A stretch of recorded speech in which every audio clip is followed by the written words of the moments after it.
Почитувани, ја настапувам од позицијата на дипломиран правник со повеќе од децениско искуство од струката. До сега десетина пати ги извадивме документите од кои може јасно да се види дека Стефчо Јакимовски го крши договорот за закуп за објектот Галеб.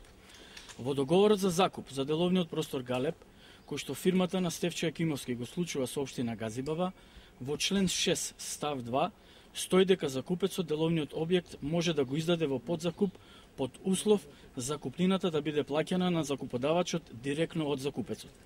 Оваа фактура ни повеќе ни помалку покажува дека спротивно на договорот, средствата од закупнината, наместо на сметката на општина Газибаба, оделе директно на сметката на фирмата на Стефчо Јакимовски Кит Консалтинг.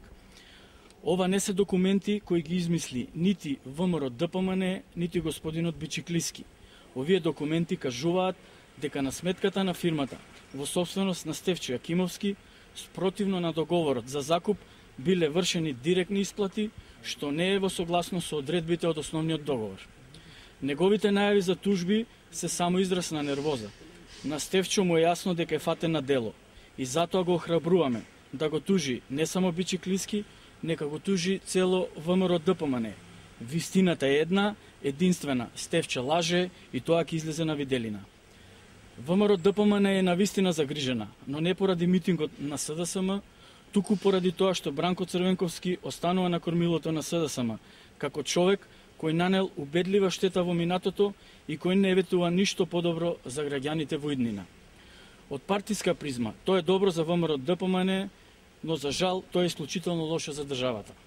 Ние повторно ќе имаме опозиција која ќе биде деструктивна, агресивна, нервозна и на која единствен интерес ќе биде враќањето на власт. Опозицијата која нема да дава ниту предлози, нити идеи за доброто на граѓаните. Навистина е трагично што Бранко Црвенковски останува во политиката, но уште потрагично е што неговата единствена алтернатива се Велија Рамковски и Стефчо Јакимовски. Со овие луѓе Македонија уште долго време ќе нема здрава опозиција. Благодарам.